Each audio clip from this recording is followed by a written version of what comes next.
Si plusieurs des paraboles nous font ainsi prévoir ce que sera la colère de Dieu si nous sommes durs de cœur et injustes les uns pour les autres, il y en a aussi plusieurs qui nous donnent des leçons douces et consolantes, qui nous font comprendre ce qu'est la miséricorde du Seigneur et son amour pour nous.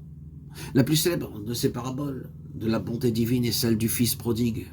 Écoutez-la. Un homme avait deux fils. Le plus jeune dit à son père, « Donne-moi la part qui me revient de mon héritage. » Le père accepta et partagea ses biens. Peu après, le jeune fils ramassa tout ce qu'il avait et s'en alla vers un pays lointain, où il dissipa son bien en vivant dans la débauche. Quand il eut tout dépensé, il se trouva sans rien. À ce moment éclata une famine qui désola la contrée. Pour ne pas mourir, il dut se placer au service d'un paysan qui l'envoyait garder ses troupeaux de porcs. Encore était-il si mal nourri qu'il enviait bien souvent les gousses qu'on donnait aux pourceaux. Enfin, faisant son examen de conscience, il se dit, là-bas, chez mon père, le dernier des serviteurs a certainement à manger, et moi ici, je meurs de faim. Je me lèverai donc et j'irai trouver mon père. Je lui dirai, mon père, j'ai gravement péché envers vous. Je ne mérite plus d'être votre fils, mais traitez-moi comme le dernier de vos serviteurs. Ainsi fit-il. Et comme il approchait de la maison, en loque misérable, le père le vit venir et en fut tout ému. Il courut vers le fils indigne, le serra dans ses bras, le couvrit de baisers, et se tournant vers ses domestiques, « Vite, cria-t-il, apportez une belle robe et revêtez-en mon fils, tuez un veau gras et faisons un festin de réjouissance, car mon fils que voici était pour moi comme mort, et il est rendu à la vie.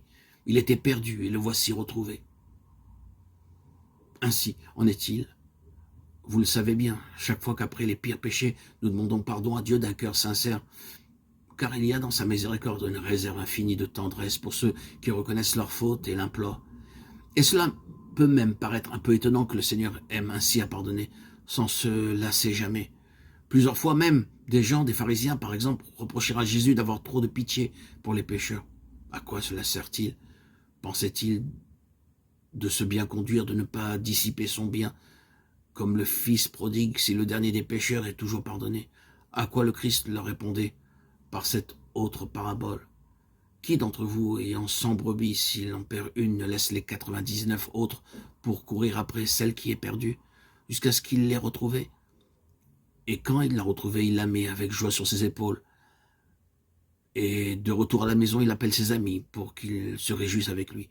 Ainsi, je vous le dis, il y aura plus de joie dans le ciel pour un seul pécheur qui se répand que pour 99 justes qui n'ont pas besoin de repentir. Quand nous pensons à Jésus, quand nous essayons de nous représenter tout ce que nous devons à son message, l'image la plus douce par laquelle nous pouvons nous le représenter n'est-elle pas celle du bon pasteur qui nous porte, brebis égarées, jusqu'à la maison du Seigneur? Ou celle du Père qui, sur le seuil, voit revenir vers lui le Fils indigne et qui lui ouvre tout grand les bras